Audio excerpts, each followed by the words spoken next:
I will be far away from what Knut-Erik presented in the biochemical language. This time I will go on the other side, from the formulator side. Just a short reminder that the main concern for layer nutritionists today is first to supply the adequate level of energy and all other nutrients, including amino acids, phosphorus, linoleic acid, carbon, calcium, and phosphorus. This in order to enable the layers to have a persistent level of lay, and as well to have a viability which can be longer. Today, the modern layers have an average of a potential of 72 weeks of duration. So breeding companies, they published regularly updates on nutritional recommendations as a tool for nutritionists to have the adequate level of nutrients. Here is one example. The second other matter for the nutritionist is raw materials. As widely developed by Knut-Erik, you've got the traditional and the reference level, which are the corn, soybean diets, but it depends really from your location in the world, from the climate, but also from the price and the availability. I should say that rather most frequently in Europe, you use mostly wheat-based diet for layers. Also, depending on the countries, I'm pleased to see that the Spanish people are here. They are very good users of barley in their layers diet, which can reach sometimes more than 50% into the complete diet. Without forgetting all the byproducts that are emerging from the industry. We saw some 10 years ago, not nearly, but nearly 10 years ago, the byproducts from the biofuel industry, which have big volumes, sometimes attractive price, and good nutritional profiles. Here I put a photo of wheat bran. But all of these are not exhaustive. You can have a lot of byproducts which can avoid an increase of price and also to supply all the nutrients for the animals. The other very important raw materials are the protein sources under the form of oilseed meals. With alternative to soybean, you've got rapeseed meal, which has been developed, but as well, nowadays, the sunflower meals with the high pro quality that appeared let's say a couple of years ago in Europe, and with attractive price, always driven by the soybean meal price, but still competitive and very good. But these raw materials availability is sometimes a problem for the nutritionist. You need to know them very well, on contrast, always in reference to soybean meal corn diets. When mentioning alternative byproducts, the solubles, the corn DDGS, for example, have been very well studied for now 7 years ago. Many publications, I took this one from Lohr and others, that was capable to check increasing level of soluble DDGS in layer feed till it's quite incredible, 32%, and you see here an interesting fact, you can decrease the soybean meal level quite drastically. And what was mentioned in that publication, that first of all they had to check that these new raw materials at the time, processed raw materials, has the capability to stabilize the performances and also to find the maximum level if there is one. And here it was mentioned by the authors that the first point was feeding till up to 32% of the corn DDGS on second cycle layers was not detrimental for the egg production. A second point was a remark that it induced a change of color and maybe an impact, an increase in the redness of the yolk. And the third point was something which is quite unusual in the scientific publication, is a customer, the consumer point of view, that they could see no difference between eggs coming from eggs fed with or without corn DDGS. So it's something which is interesting to mention. Coming back to these new raw materials, that is to say, instead, I always compare corn soybean meal diets to other raw materials. You can see here a list with, I should say, the traditional composition available for the layer nutritionist. Here you see that you've got the cereals, corn and wheat, but also you see the soybean meal for the cereals. And what you can see is the name, the composition in crude fiber. We are so far away from what Knut-Erik mentioned. For the feed formulator today, we don't have a single tool able to use the same nomenclatura that the biochemists in their lab mentioning speaking about NSPs and a different part of the fibers. Here we speak about crude fiber. It's a nutrient in the software of feed formulation, and the nutritionists have to manage with that. It's a kind of a difficulty. As said, you've got the NDF and the ADF fractions, which is an indication of the insoluble part of the raw materials. Just to finish on this slide is to say that when you check the sunflower meal compared to the soybean meal, you increase from 3% the crude fiber content. So using alternative raw materials, meals, protein meals or cereals can have a strong impact on the fiber content of your diets. And you have to know that. And I should also mention that till quite recently, there was nearly no interest for the crude fiber of the diets in poultry in general, and even a very bad reputation to use that in poultry. And maybe, and probably, it's linked to their not so well estimated nutritional value, and also a feeling that when you measure an energy, it has much less energy than corn raw material, for example. It has a diluent impact on the feed and mostly on energy, and it's always associated in the mind of people. It was, I should say, associated with a bad performance. So fibers and poultry was not so good management. But you should keep in mind that you are able to have beneficial impacts. I will show on the next slide, but it's just to go on the logical way to say that for a unique problematic or unique guideline for nutrition, for example, a constant level of energy, protein, amino acid, linoleic acid, phosphorus, and so on, you can have several solutions. You can fulfill the constant requirement with very different compositions in feeds. I took that from a work cited by Bourgueil that was mentioning, and it's interesting to see that the first diet was a corn-based diet, but after you can include till 12% of sunflower meal, for example, and you drastically reduce the level of the soybean meals.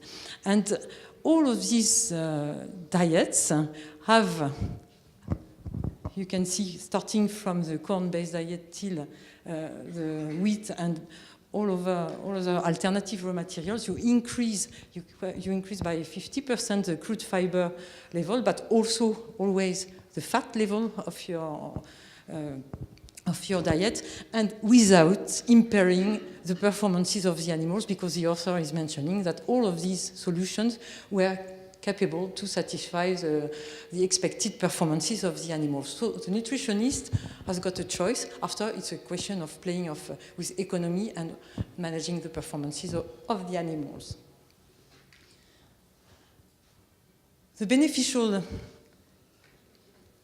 let's say, effects mentioned by literature, where I took 3 of them, because when speaking of crude fibers, you can say the first effect was development of the gizzard. Development of the gizzard, because gizzard is the teeth of the layer, and using coarse fiber and insoluble fibers make the gizzard functional, working well, and that will induce healthy digestion. Second mentioned defect is sometimes that you can reduce the ammonia emission through environmental impact, and because we know that the fibers will be used by the microbiota in the gut of the animals, and they will use the nitrogen instead of being excreted in the environment, and avoid this increase of emission. And the third point, which is more and more emphasized, maybe mostly in the northern countries, where we can have a kind of tool that can reduce or help to reduce behavior trouble like feather picking or cannibalism in alternative or non-cage systems, when the animals can show standardized, let's say, behavior. That was something which needs to be further studied. Coming to the point that fibers, these crude fibers, are quite present and more present in the alternative raw materials, you have to check and to know much better your raw material. It's not so obvious. And I took this example. It was taken from samples we received in the lab in Coventry, and sunflower high pro quality, under the same generic name, you can have variability which is obvious when you see the photos, the granulometry, the straw, and so on. The particle size is not the same, and what's behind, you have to investigate. So it can be obvious or not. These are samples of soybean meals, so-called 48% pro-fat, and you are very strong and very clever if you are able to determine which is the nutritional difference between those 2 samples. And when you check by the classical wet chemistry system, you check for protein, which is the first reflex you can have, you see that you've got only a 0.6 difference between those 2 soybean meals. But when you are checking for what we call really the nutritional values, which is, for example, energy, apparent metabolizable energy, or digestible lysine, which are requested for formulating, you can see that those 2 samples are not at all at the same level. The B is 271 kilocalories more than the A. That will, of course, induce a difference in the value and the usage you will do. I took, it was taken, I didn't update it, sorry, this slide, but it was done on a broiler formula.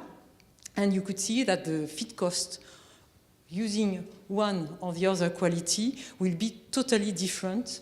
And of course, the shadow price of your raw material will be totally different. So it's not only a question for the feed formulator, but also a question to address to the purchaser and to be sure that you've got analytical points at typical value, which are energy, digestible amino acids, estimated by the coefficient of digestibility, can be a very precious tool to rank and to estimate the value of those raw materials.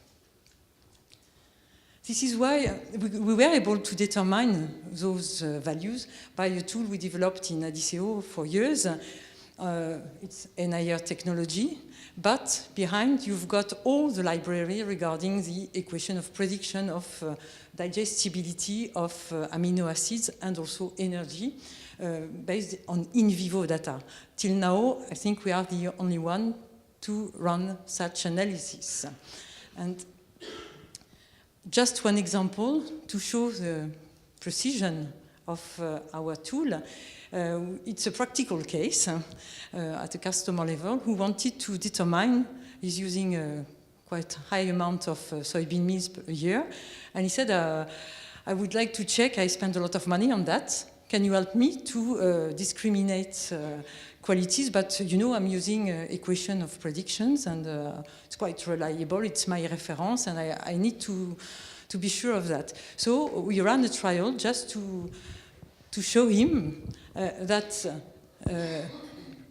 what is the impact of predicting some energy, what is the impact of calculating an energy, and what is really the answer of the animals. So you can see from the line from the, for example, I calculated myself with the CVB equation, and you can see that between a low quality or a high quality of soybean meal, we had a delta of energy of 250 kilocalories.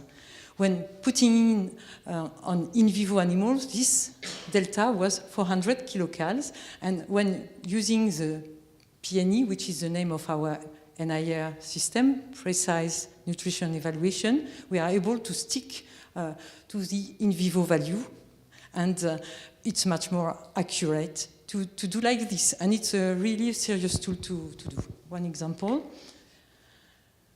Another one we use also, we are able to determine the coefficient of digestibility of amino acids. Each amino acid has its own equation, and we were able to determine on the basis of a lot of samples. You see the n number, and very accurately the coefficient of digestibility on a broiler model that was able to rank properly different soybean meal samples with a very, very different level of, for example, total lysine. So this tool was accurate, and we performed many applications. This one is quite interesting. It's still taken from customers. It's a French customer at the very beginning of the DDGS plant in France, for example. And each dot represents delivery and an analysis of delivery. When you check, the first part is a protein level. You see you've got, during 3 months, deliveries very stable. When you checked the total analysis level, it followed properly the crude protein content, but when you checked the coefficient of digestibility of the lysine, here you had two totally extra values, 2 standard deviations far away from the average, and it was, at that time, a posteriori, we could ask to the supplier, what happened there? Why is there below 40% of digestibility? And in that case, you cannot even estimate it from the standard total lysine content, and even more from the protein content.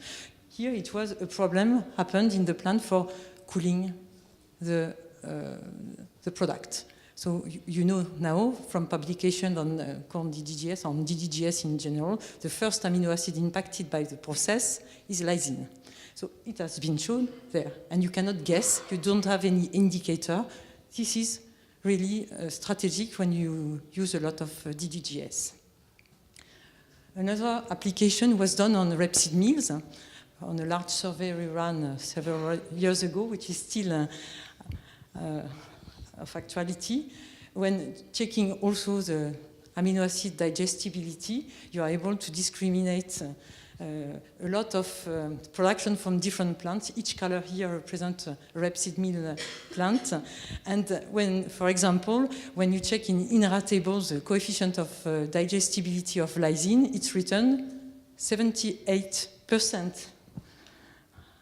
Okay, some of them are there, but all the others, what are you doing? Which value will you apply for this digestibility coefficient? So this tool is an indicator of discrimination of raw materials which are processed, so highly variable, and it can help in the daily life. It's an indicator. And I want to also come back to the point of the variability. And using this tool, now we are able to check on a period of time. Here I took the full database from existing in our system, which is running on 1 year, 12 months, and we could sample more than 5,000 samples, which is a mass, so statistics can be applied on that.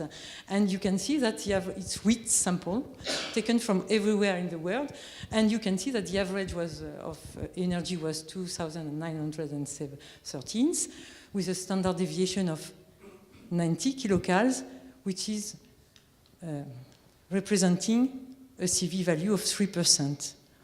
3% in absolute value is low, but 90 kilocals, you can computerize that, the cost is there. So when you try to make what is the variability of raw materials, we tried to do this some years ago from the prediction factors we can have with our NIRS system, phytic phosphorus, the coefficient of digestibility of amino acid and energy.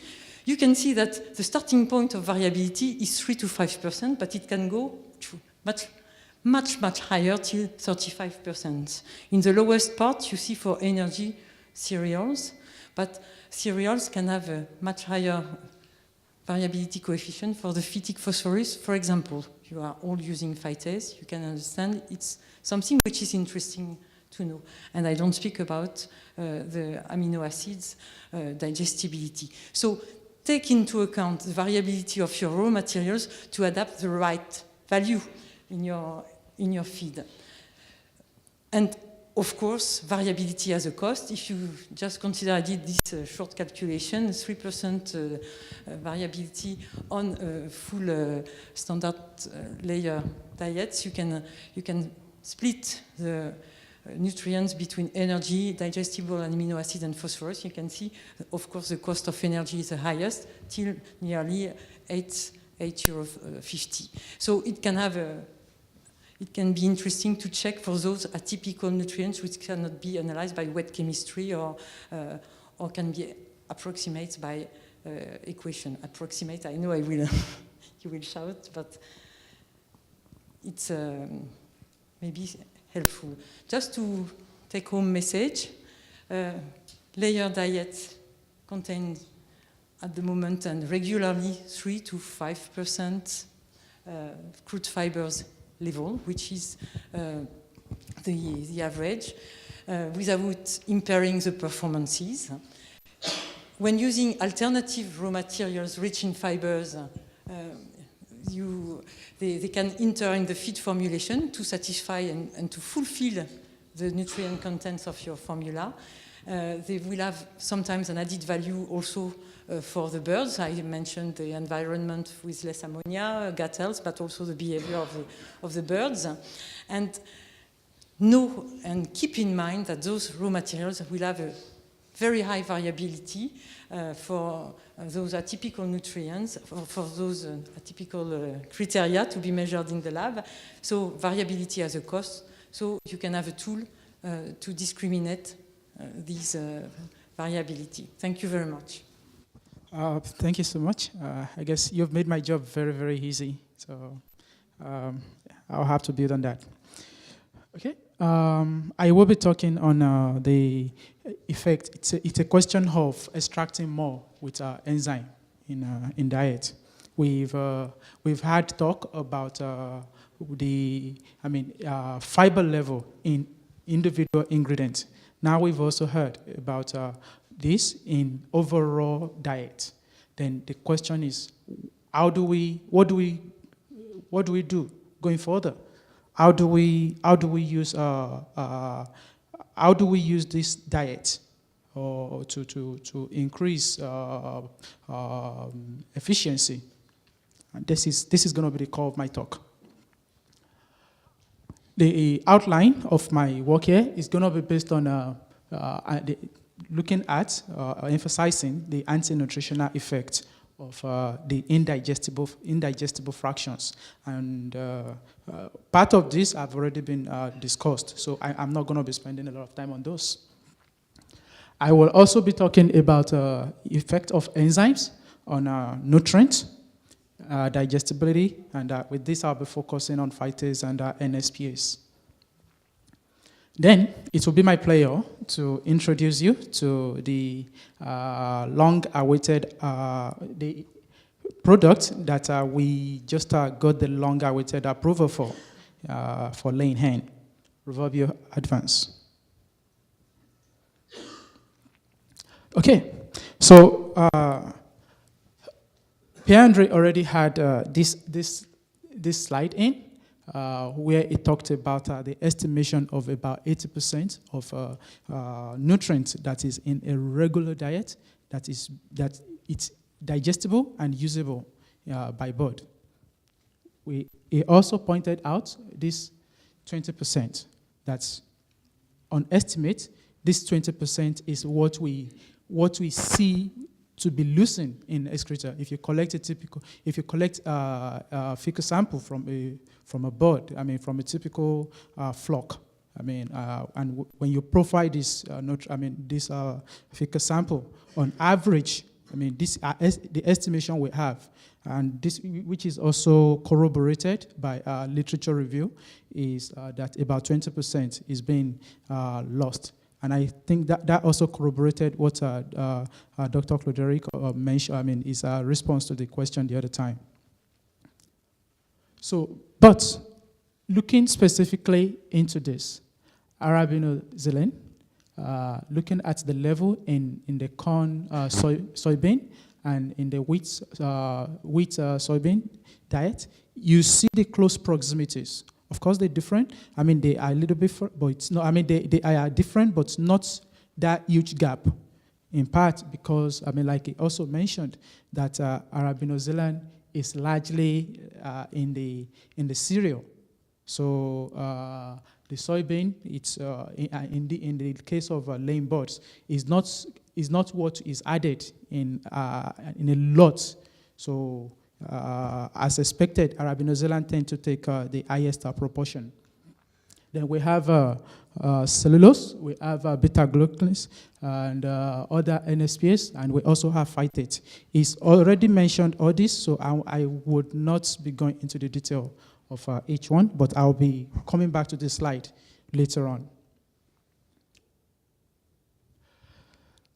So when we're looking at the anti-nutritional factors in a typical broiler diet, and by typical broiler diet, I mean in a typical poultry diet, I mean for broilers and for layers, we are gonna start looking at things like the cage, something we refer to in the science world as cage effect. What do I mean by cage effect? This has already been talked about earlier on as well, but is a concept where nutrients are being housed or caged or encased within a cell wall, and by so doing, they are practically kept unavailable for absorption to the birds. So it means that under normal circumstances, this fraction is going to be a loss, a waste. Then also looking at the effect on increased viscosity, which has already been pointed out as well. NSPs also increase endogenous loss. Then the question is, it's either way, but looking at it from the fraction, from the point that this is a little bit coarse or indigestible ingredient, going through the GIT might erode the mucous membrane, leading to this endogenous loss. And another key point is about the effect of phytate, on which is very well known. There is abundance of data that is already out on the effect of phytate in making nutrients, including calcium, calcium and starch as amino acid, among others, making them unavailable for absorption. Then the question is, now we know the factors. What are the effects? Looking at the effects, in this case, I will be particular with laying hen. Of course, it's evident that you have reduction in nutrient availability, because all this, the cage effect, the increased viscosity, all this come together to increase non-availability of nutrients. We also have dirty egg, which I have over there. So I will be sharing some data with us later on. Basically on that, the increase in viscosity and water retention also is being well correlated to increase in dirty egg incidences in laying hen. Effect of formation and adverse effect of calcium phytate complex. This is also a very well-known point that when we have this salt precipitation, which increases pH in the GIT of birds, what we have is that pretty much not just calcium, not just phosphorus, pretty much all the nutrients are affected. Name it, the divalent, the trivalent minerals, they are all largely affected by this compound. Sorry. Then everything comes together to increase in, to what we have as loss in excretion. Okay, coming back to this point, and Pag also pointed this out, but a point I want to make here is that if we have this 20% deemed for loss in excretion, then the question is that an estimation has also been made that when enzymes are used, and of course, when they're also used in the right conditions, also used in the right way, because those are key to seeing optimal enzyme effect, that we can save approximately 1/3 of the fraction that we see to be, we deemed as a loss. I will be coming back to this slide as well. Okay, enzymes. A lot have been said about enzymes. I guess we started hearing so much about it from the 1990s, and is here today, and I presume it's not going to go nowhere in the next God knows how many years to come. To start with phytase. This is, on general, I should say, these are protein, exogenous protein, that are added in diet. And a key is that an enzyme, this is one thing that this is none of them, they are substrate specific. So it means that if you had a phytase, under normal circumstances, you shouldn't be expected direct effect on NSPase or protease because it is substrate specific. However, we also know that there is, considering the impact to the complexity of a typical diet, there is a cross, or there is an indirect effect of each enzyme on the other. So now in this case, looking at the NSPase degrading enzymes, and by that I mean the carbohydrates. Xylanase, beta-glucanase, arabinophrenosidase, amylase, pectinase, mention them. We have a huge, a longer list of this. Looking at this as well, when we look at their effect, they also have an indirect effect on increasing the calcium and phosphorus digestibility. The mechanism behind this, we are still looking into it, but I have some things I can share with you in terms of what we think are the cause for this. And we actually have researches going on to better understand this ourselves. Coming back to this slide, now I want to focus on the phytate part. Phytate is, we refer to this as a Myo-Inositol. And this Myo-Inositol is a ring. It's a ring very close or similar to the ring of glucose or the 6 the 6 carbohydrates, the 6 the 6 carbon ring. And what we have attached to them are phosphates. Phosphates that are practically unavailable for absorption without the use of an enzyme. Or let me say, in some cases, maybe the effect of endogenous enzyme could release 1 or 2, but largely a huge proportion of these are unavailable without exogenous enzyme, so to put it. So with the use of phytase in diet, what we tend to have is that there is a release of phosphate starting from either this carbon chain 6 or carbon chain 3, depending on if it's a 6 or 3 phytase. And the level of how much of phosphate that will be released from this ring is completely dependent on the efficacy of the phytase, and not just the efficacy, the conditions that were put in place in formulating the diet these were used in, a whole lot of things. But on overall, about 28% of phytic acid, phytate, is what we have to be phosphorus. So under normal circumstances, we should. I'm one of the believers in that we have a lot of phytase available in a typical a typical diet.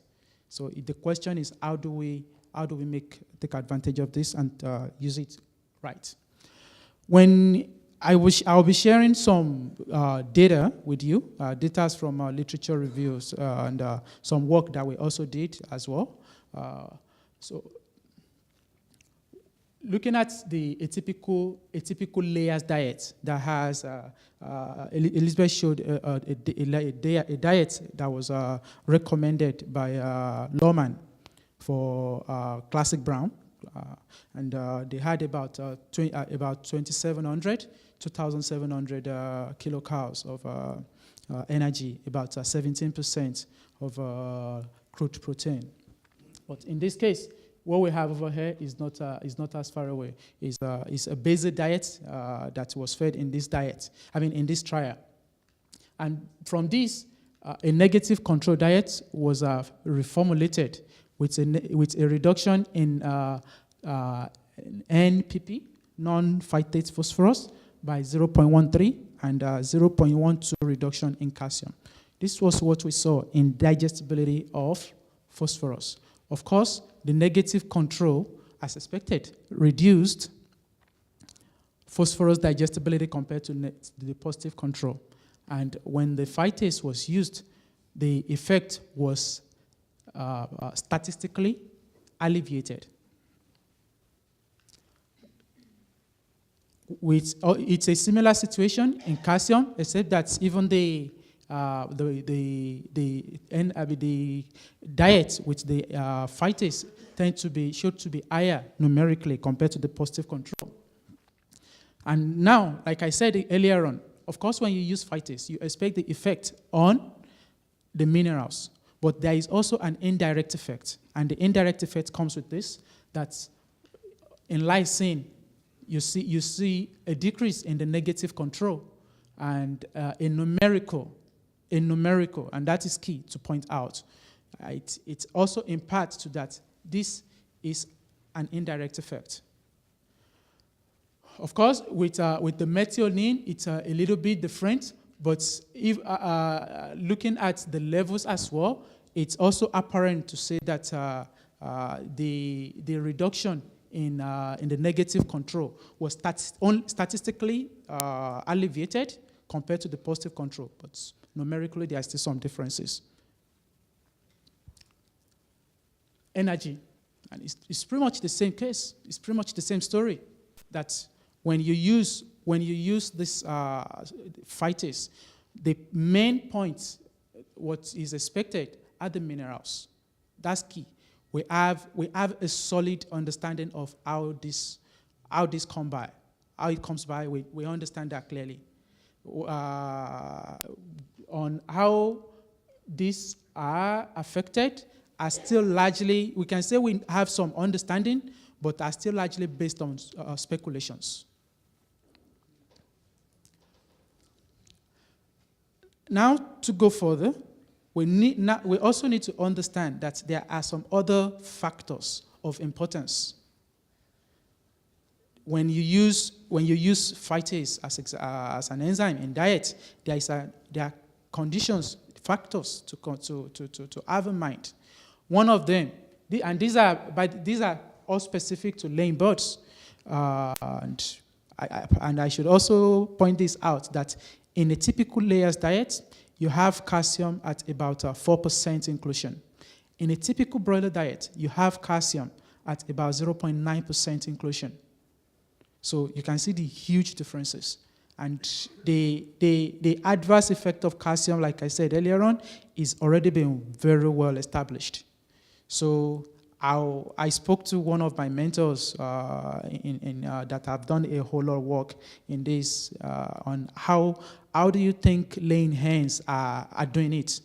She said, I don't know. It's a miracle. We just don't get those birds. Because when we did with 0.9% inclusion of calcium in broilers' diet, we are definitely seeing this adverse effect. So then with 4% inclusion, this is what we have. When calcium was used at 2.5 to 5.5, you can see a linear decrease in calcium digestibility. Linear.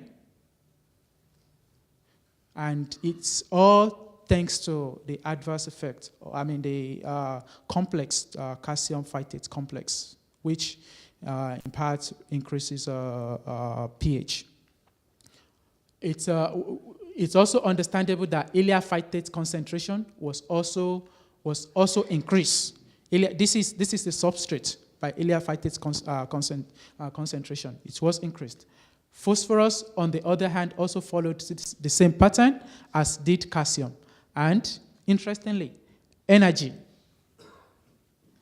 And you would expect that there is no relationship between calcium and energy, but the effect of the adverse effect of calcium phytate complex, like I said, is already well known, and that is the adverse effect on energy digestibility as well. When phosphorus, non-phytate phosphorus was used as well, it followed pretty much the same pattern as did calcium, with calcium digestibility, ileal phytate concentration, phosphorus, and amino, the energy digestibility as well. When we looked at phytase, of course, it is expected that laying birds phytate is used in laying birds at 300 or 600 FTU, largely, and we are currently doing some work to see if there is need for higher inclusion in this. We have work going on in that. But with this, it is expected that higher phytate level will increase digestibility of those. Now, looking at the effect of these phytate, dietary phytates on nutrient digestibility, what we saw here is that calcium digestibility was increased. Looking over here, was increased with the lower phytate concentration as compared to the higher phytate concentration. And we have the same story with iron. Now coming into some performance studies that we also have, starting with the positive control. And let me start by saying that this is an effect on the effect of phytase on egg production.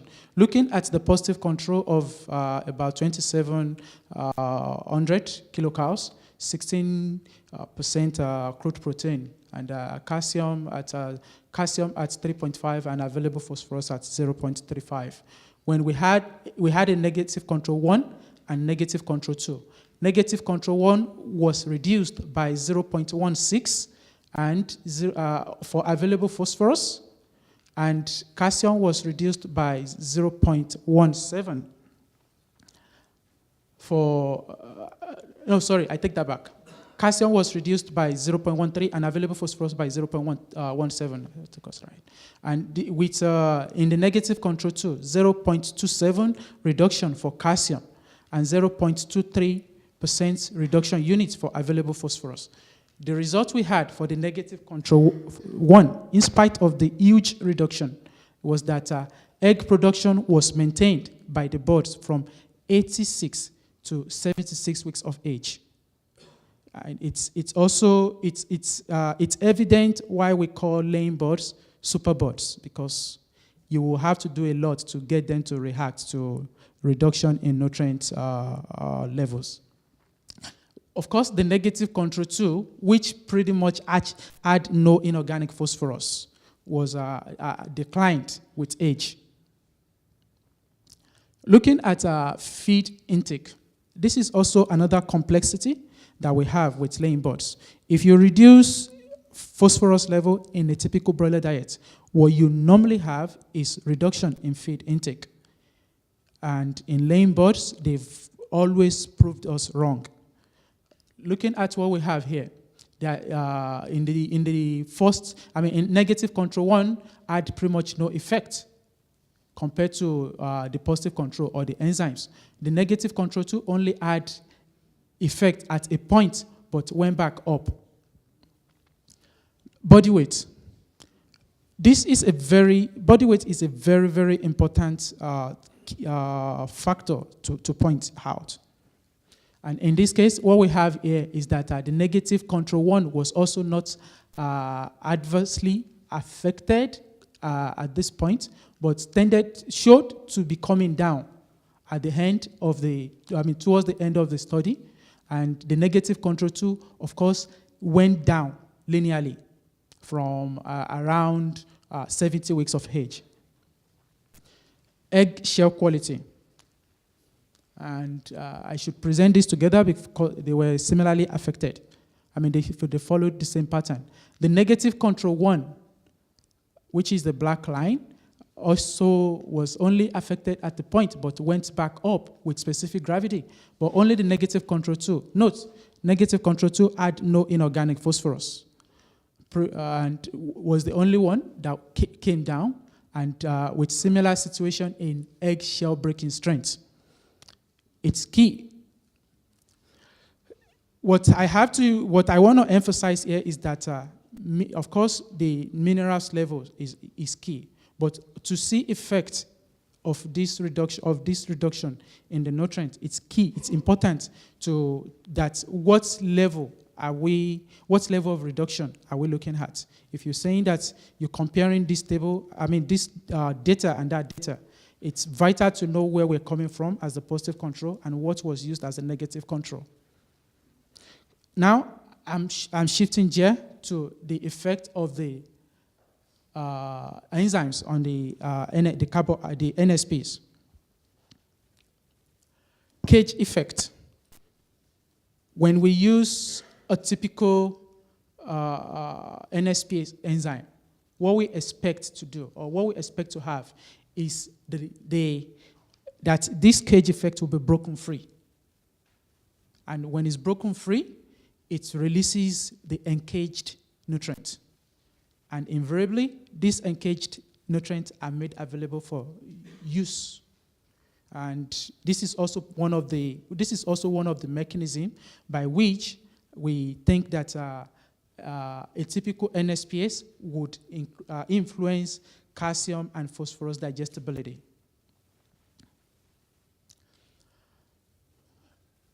Looking at effect on on energy digestibility, I have 3 different trials here to show. But what is key that I want to show here is the consistency. Of how the enzyme, the NSP enzyme, liberated increased the energy digestibility when it was added in this diet, a diet with 2,782 kilocalories. Not the level of the differences in the ingredient level that were used, Wheat about 13, starting with 13.7. And wheat over here, we had 50% inclusion.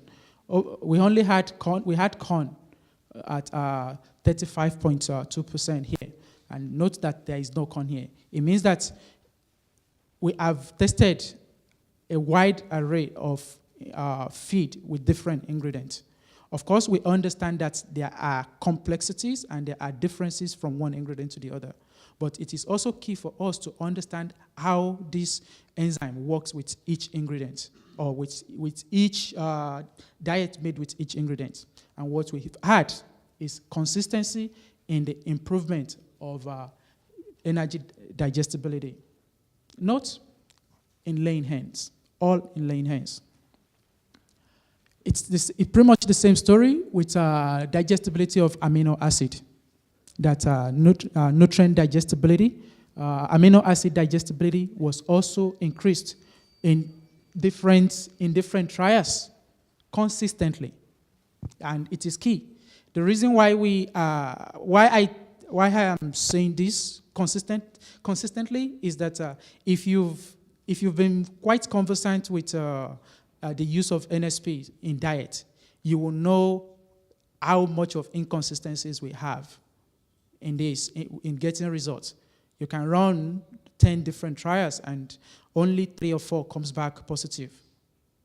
But what we've had over the years is that we're happy to discuss with you is the consistency in the improvement of nutrient digestibilities. Now on performance. When a diet with 2,753 kilocalories of energy was used, with 17% inclusion of crude protein. And this same diet was down spec, reformulated by 2,653 kilocalories with the same crude protein level. What we had was that, of course, there was no effect on feed intake. Recall what I said the other time, that it's with laying hen is a little bit challenging because you expect that when you reduce energy, that you will increase, you will see increase in feed intake, but it's not the case. However, egg production was increased by the use of the enzyme. And when we looked at egg weight and egg mass were also, egg mass was increased statistically compared to the negative control. And it's the same story with FCR, which was improved. This corroborates what we have in the nutrient digestibility studies, that we can link increase in nutrient digestibility with increase in performance as well. This we also have that we ran trials with Issa Brown and with I-Line, and again, consistency. That with feed intake, as expected, it followed pretty much the same pattern that we expected. When you reduce, it's just like when you reduce energy, we've not been having the expected effect in increased feed intake.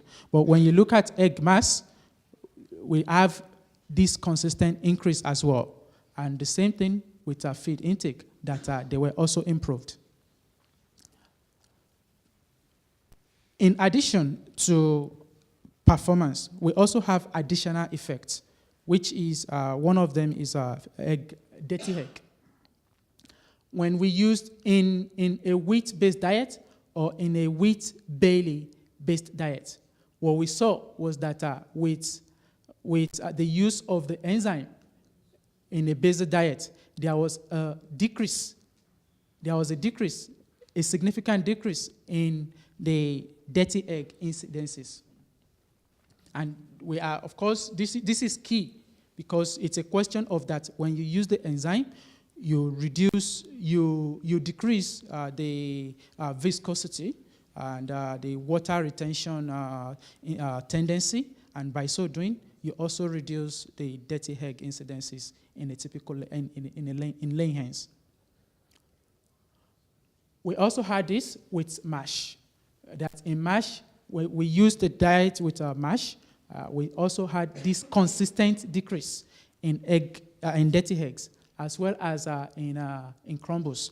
Of course, the level of dirty egg in the crumble diet showed to be pretty high compared to the mash. And my thought to this would be that a typical crumble diet would be finer in particle compared to a mash diet, and this might have contributed to this increase in dirty eggs. But overall, when you use the enzyme, it decreases these incidences.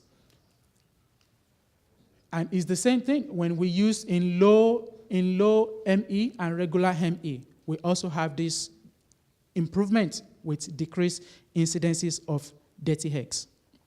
And I suppose that in part answered that question. Yolk color. When we use the NSPase enzyme as well in a basal diet, what we also saw was that there was an increase in the yellow pigmentation color in the yolk. And we also expressed this with the Richter scale index. And also, we also had, when we measured xanthophylls, we also saw that it increased significantly with the use of the enzymes. Coming back to this point, we know that this works, but this is now where we are, that we know that there is a fraction of this that is not complete, that is being made available or being digested by this enzyme. But what we have here is around not up to 7% that we expected. So it means that there is still room for more, pretty much. And of course, we have the inconsistencies in the use of NSPase in general, of course, which is not the case here. With all this, we know that the work we are doing is that we want to go further. That how can we improve this enzyme that we have? What can we do to improve? If we can hear a bird talk, a bird will probably say, a laying hen, if we can hear them talk, they'll probably say they need a more. Okay, I have just 5 minutes to wrap up, so I'll fly through this. A bird will probably say she needs an enzyme, an NSPase enzyme that is more effective. And this is where we are going now. Rovobio Advance. Let me show you that pretty quick before I explain this. But please take a look at this.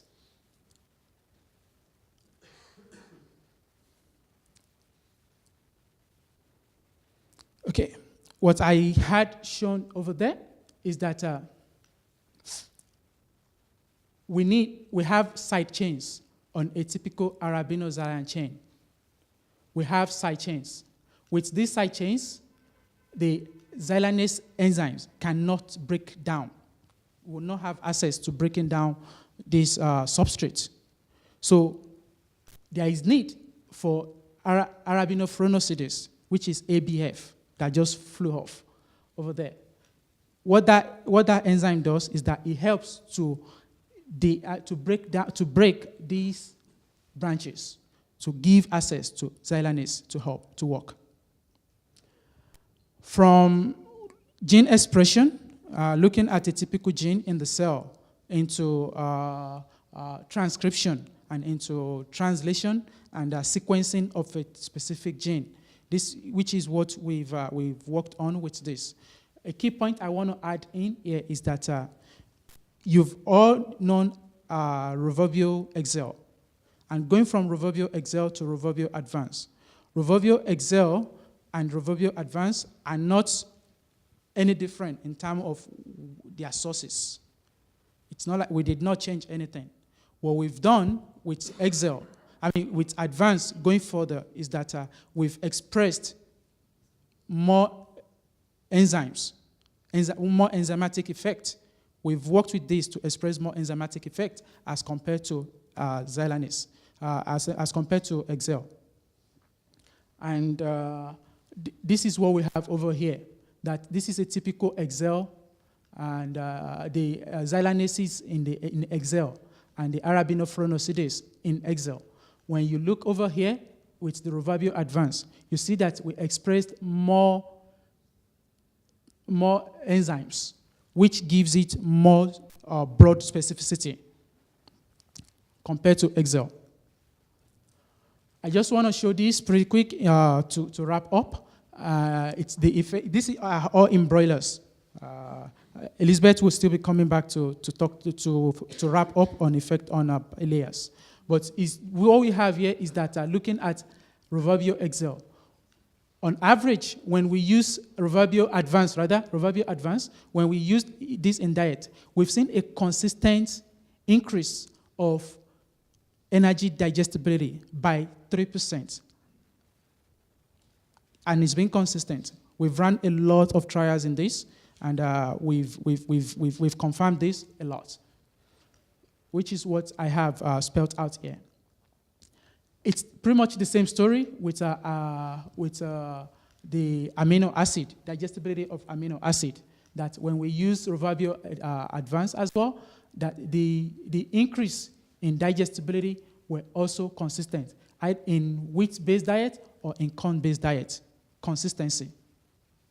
And with that, we can, on average, we can also confirm that we have above 3% of improvement compared to when we compare this to Eggday.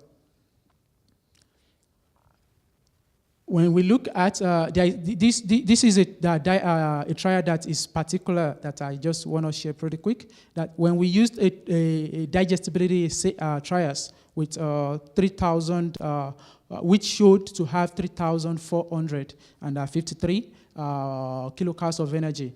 When we put the enzyme on top of it, Viability Advance again, consistency in terms of what it came back to do.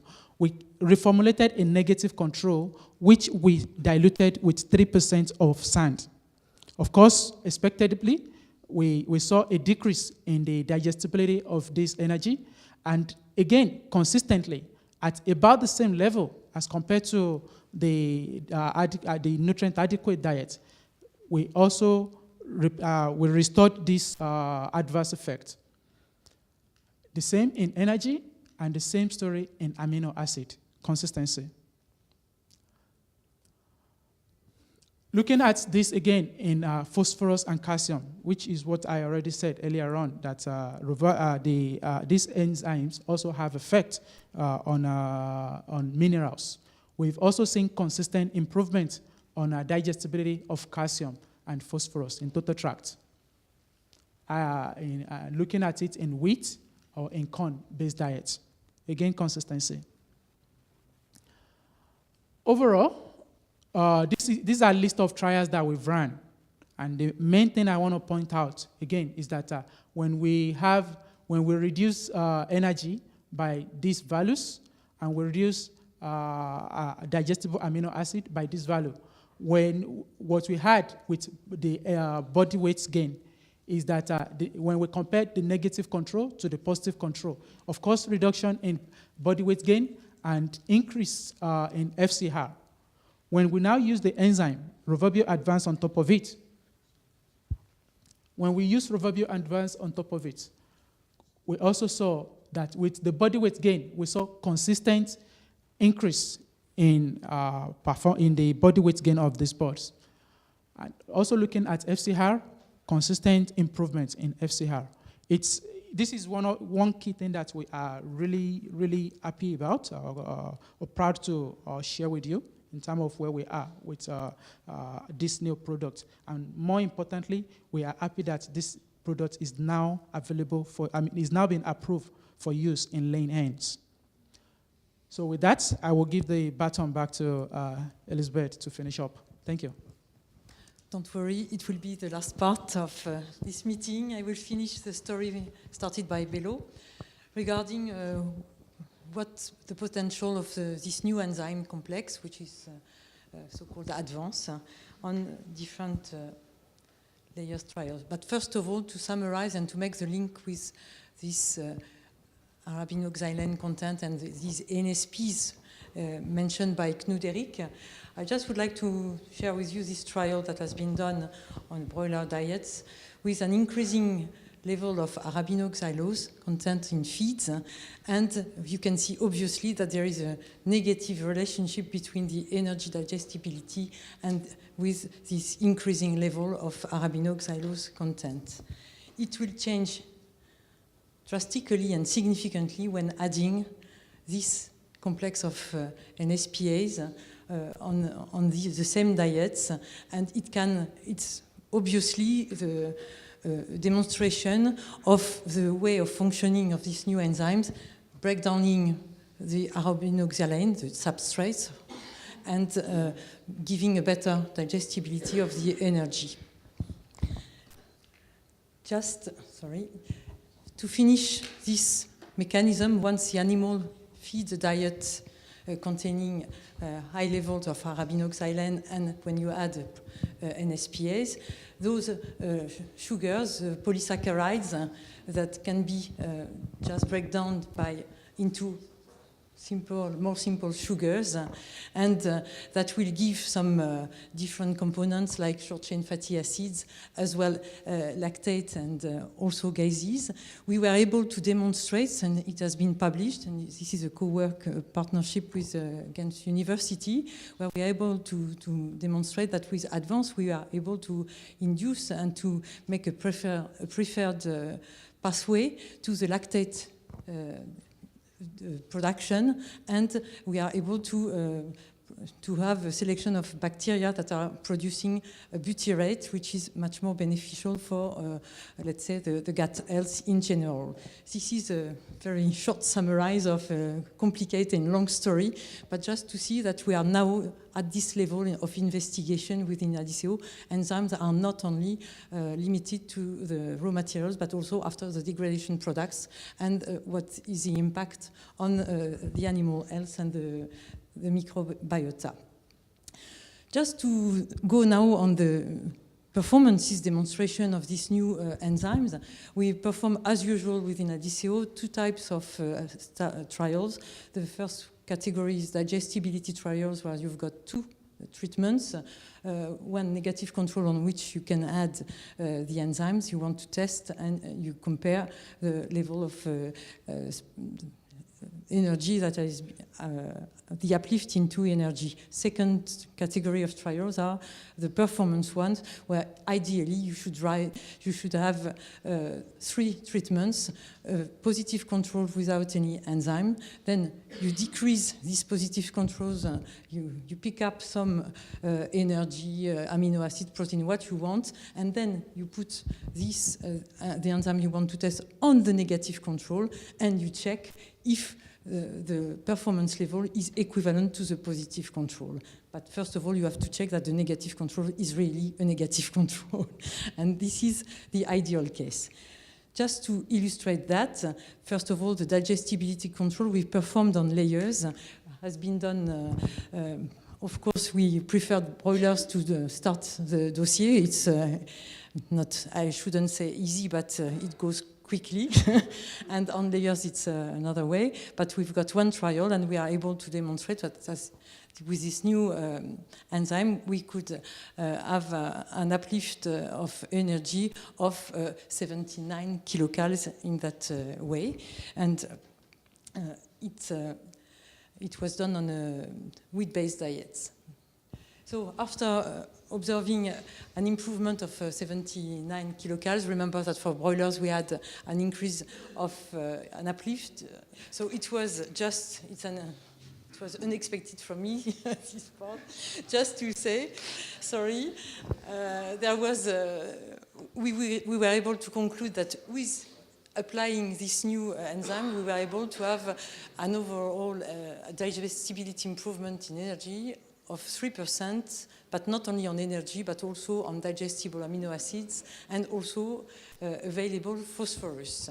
That was quite demonstrated on broilers, and we have to check that on layers, because you know this enzyme is authorized in Europe now on all poultry, including the layers. That was the last to come into the authorization. Here you've got the commercial presentation of our matrix value. It can be a unique matrix value. You've got here what we expect on the feed with Advance alone. Here it's another product which is a blend of Phytase and Advance, but we will speak only of this. You can see that for energy we expect an increase of 65 kilocals when you saw before on one measurement 79 potential of uplift of the energy, plus other improvement on protein and all the digestible amino acids, which are 3% of increase. For the energy, it's not exactly 3%, it's easier in the communication weight, it's 2.7% of increase for the energy. And on available phosphorus, you can have also an increase of 3%. And how does it work to apply a unique matrix value, whatever the cereals you've got in your diet, wheat or corn, because this, as Bello demonstrated, this enzyme is a feedase, and whatever the cereal-based diets, you can have the same impact. This is why a unique matrix is more convenient to formulate. So practically, when you want to use this enzyme, you create a nutrient, an ingredient in your feed formulation, so-called RovaBio Advance. You put this, what I call magic values, which represent, depending on the form, is it a liquid, concentrated liquid, powder, or a diluted product. If you want to reach this level, by the incorporation rate, which is 50 grams for the powder form, you can apply this matrix value and you will find back this data. Just to help you, we developed an internal tool, which is a calculator of fine-tuning an alternative to this unique matrix. And we developed that because we want to use it all over the world, even in countries where still meat and bone meals are used or animal byproducts are used, and you can calculate easily your matrix value only on the vegetal part. Okay, and this tool is formulated, helps you to find the matrix value on a full range of feed, for example, from a different segment of the layer part, and you will have the possibility to apply a unique value on average depending on the composition of your ingredient. Behind this tool, which is quite simple at first sight, you will have all the know-how of Adiceo according to the digestibility part of the raw material, the digestible part, and we estimate it, but we don't share it, just the results. An example is done there. I've taken this matrix, this value of formulation composition, corn, wheat, wheat bran, soybean meal, sunflower meal, and the oil part. Then you computerize this, and you will have automatically the right value of Advance, what you can expect. So in this case, we will have not 65, but 69 cal, and plus all the value for the protein and the digestible amino acids. It's just, let's say, to have a more accurate value, taking into account all your feed formulation composition. So practically also, what does it represent, this matrix value, 65 kilocal and 3% of digestible amino acid? If you take composition, it was supposed to be progressive, but if you take a feed formula control with corn, wheat, and secondary meals, plus all the other things, and 15.5 protein, 2,700 kilocals, you see the different compartment costs. Here you've got the price of the feed for the control. When considering only 65 kilocals, you have a saving of nearly 6.8 euros ton. Amino acids saving 3%. In this kind of formula, you save 3.50. phosphorus level is 0.3, and when you accumulate all of that, you can reach a 10.5 decrease of price. This is just to show you that we performed also 5 kinds of trials with advance. In all the cases, we were able to show an improvement of the FCR of 2.5%. It was done in many different conditions, that is to say many and several cases of feed composition, different cereals, corn-based diet, with or not corn DDGS, wheat DDGS, secondary meals. But in every case, in blue you've got the negative control, and in pink, the negative plus advance, and you can see that the FCR was systematically, significantly improved. All the other factors were not impaired and were not significantly improved. The egg production was the same and so on. We've got all the trials details as short reports available for customers when they want to see them. It could be not so funny to check them individually. I will just go to this kind of summarize. So it's always the same trials, just for you to see that the performances for the first trial have been run on wheat or corn diets, and you can see that with advance we were able to have better sometimes egg weight than or to save exactly the same level of than the positive control, even with decreased matrix value in that case, to have no impact on the laying rate, which was not, and no impact on the egg mass, and feed intake was exactly the same as the positive control. It was the same for the trial run on with corn DDGS.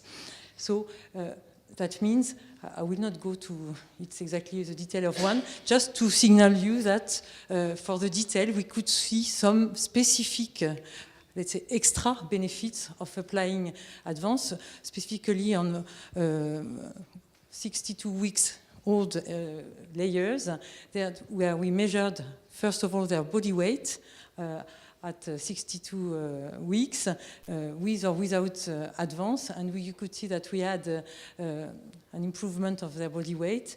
And regarding the quality, also from the eggshell or from the albumen, you see that you could have an improvement of those specific parameters. So indicating that the enzyme is working well and is attacking all the sugars and the fibers, which are so-called anti-nutritional factors from the diet, and that the animals take the benefits of all this uplift of nutrients and can use them properly, which is translated into better final product quality. Just to conclude on very quickly on those trials. When you need, of course, we can leave you the results, but whatever the feed composition of the layers, you could see beneficial effects, and to measure them with when you use RovaBio Advance, you can either use it on top, and we saw in the few trials we've got a reduction of FCR of 2.5 to 2.1%. When you reformulate at the recommended matrix value, that is to say 3% of AME and 3% to 4% of digestible amino acid, you can compensate the loss of performance of the negative control. But the most important factor is that you can reduce your feed cost and maintain your performances. So egg quality and body weight can be preserved even on has been measured. Thank you very much. Thanks for your patience.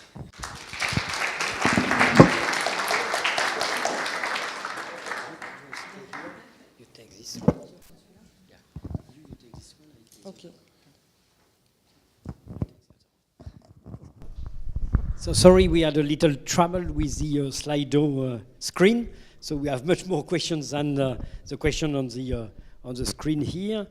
But I can start with the first one. Huh? what is the highest fiber level in layered diet in order to avoid dirty eggs? Who wants to answer?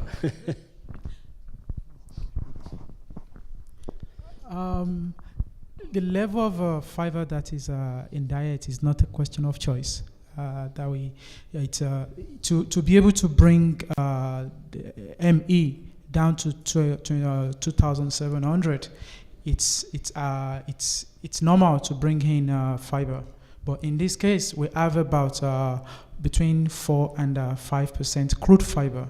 And if you look at the positive control, you see increase in incidences of dirty eggs. So in this case, when we use enzyme, it's not a question of what level that we put the positive control. It's the question that when we use NSPAs in the diet, that we can reduce the effect, because the enzyme is going to reduce the viscosity and the water retention incidences that actually lead to these dirty egg incidences. Maybe for Elizabeth, should we recommend different uplift values with enzyme for the different laying periods, or from the onset to the late laying period? I don't think so. It depends, directly linked to the substrates that will be attacked and the quantity inside the feed formula. So depending on the phase, rearing as well laying phase, you will have different raw materials or different level of substrates. Once again, it should be a very nice progress to have a feed formulation software that take into account not crude fibers but directly the substrates amount in the feed formula, just to be able to maybe to make vary the quantity of activities against those specific substrates. But today I should recommend the fixed value, but use the predictor in that case to balance and to fine-tune your value. Adapting to the type of diet you are supplementing, you are giving to the birds. Yes. Is it better to use phytase with NSP degrading enzymes? You can take it if you want. Okay. Yes, it's ideal, but of course it's not a 1+1 effect. It's a question of that when we use it, we need to make sure that the ideal or the required conditions are met in the diet. So we are currently working on this, and we are perhaps it's not a talk for today. But for sure we're going to be having some things to you on that soon. I would say you have to keep in mind that we are talking about two enzymes with two different substrates. The question is how to value, the addition of both enzymes on the feed, but there is definitely an effect of both enzymes on the diet. And to complement that question, for layer feed, do you recommend using enzyme on top or reformulation? And also, what level of phytase do you recommend? Okay. It can be both, huh? Yeah. I will recommend a reformulation. It will be, because that will be the way to, you see the effect on performance, you see the effect on sustainability, and you also see the effect in your pocket. So if you do on top anyway, you are still using the same level of nutrients and putting the enzyme on top of it. But it will be ideal if the enzyme has the effect or the ability to replenish or to alleviate the adverse effect. It will be ideal to reformulate. And for phytase level, the two commercial levels are 300 and 600 right now. And my recommendation will be to use 600. And of course, it's not a question of using 600 or 300. It's a question of using 600 with the right condition. So, and if you use 300 as well, it doesn't mean it won't work if you use it with the right conditions. But it means that when you use 600, then you have the chance to reduce more. And that would be the right conditions to go with. Maybe you want to compliment Elizabeth on... No? Or maybe a question for you, which is on the screen. What are the factors which have to be taken into consideration when formulating a formula pre-lay in order to avoid the stress in the onset of lay?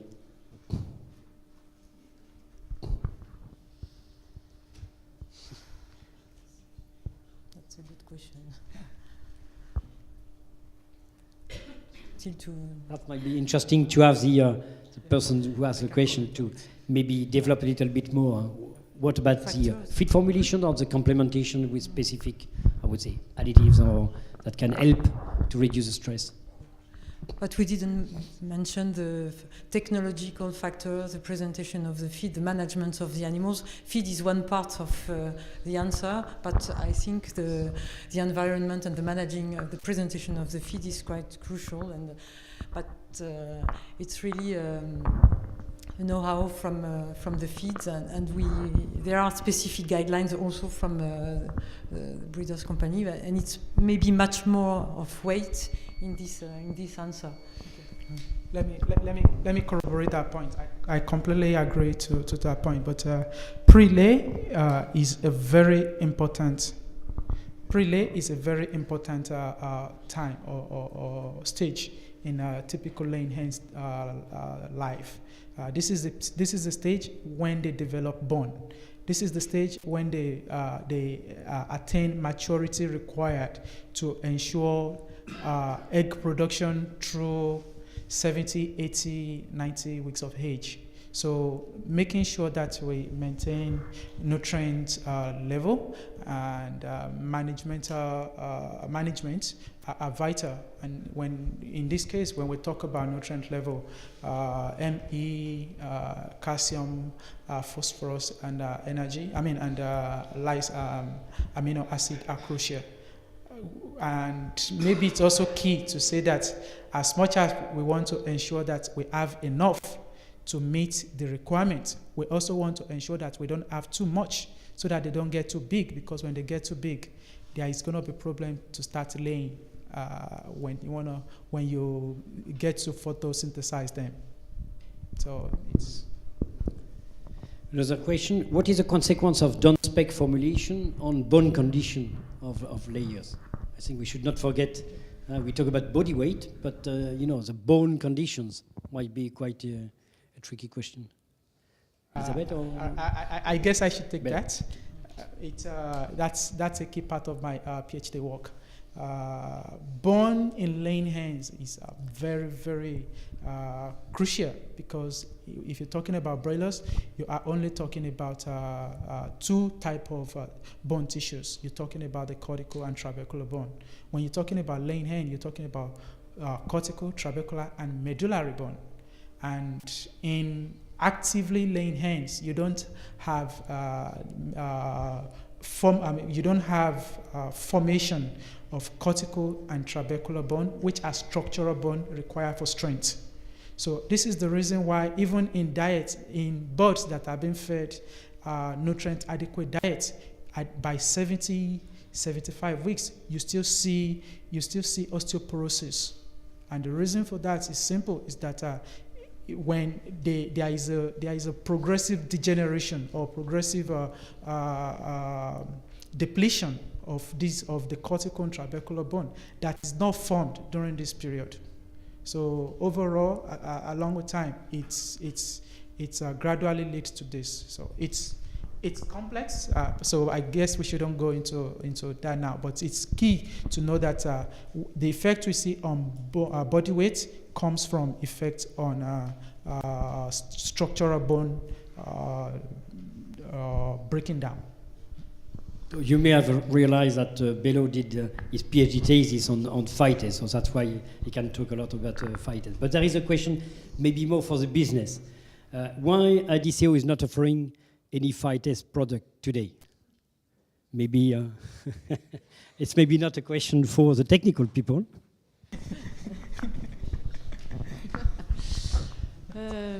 Yes, good question. It's not because we don't have it available today that we will not have it available in the coming years. So it's a subject for us. So I will not say more today. It's a bit too early. And you remember at the beginning we talked about the global enzyme solution approach. Global digestible, undigestible fractions including NSP and phytate, and the global enzyme solution. So today, offering the phytase in the enzyme solutions, yes, we do today already with Rabiomax, and we will improve that offer. But I would say, considering the global enzyme, it might be more powerful for the value creation than, in fact, having the individual product. There is another question. How do you explain better egg quality with advanced supplementation, Elizabeth?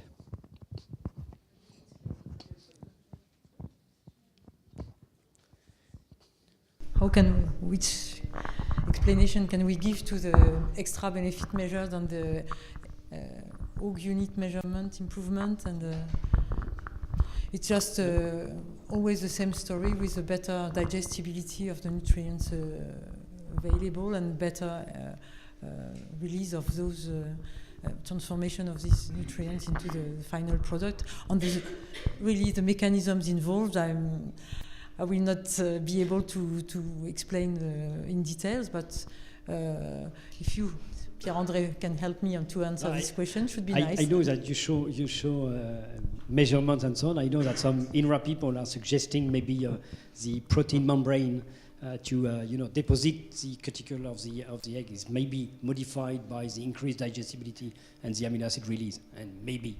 But that has to be really developed and supported by more trial on that. Yeah. I think maybe there is a practical question. What is the name of the phytase you used? But you did your PhD for one of our good friends. You said the type of phytase, you said? The phytase product. The phytase. That was a Bourgueil cellular species phytase astrophy. So that was used in the trial that I presented. That was astrophy. Okay, so I think we almost answered all the questions posted. Any more question here from the room? Feel free to ask any question. Don't wait if you have a burning point to clarify.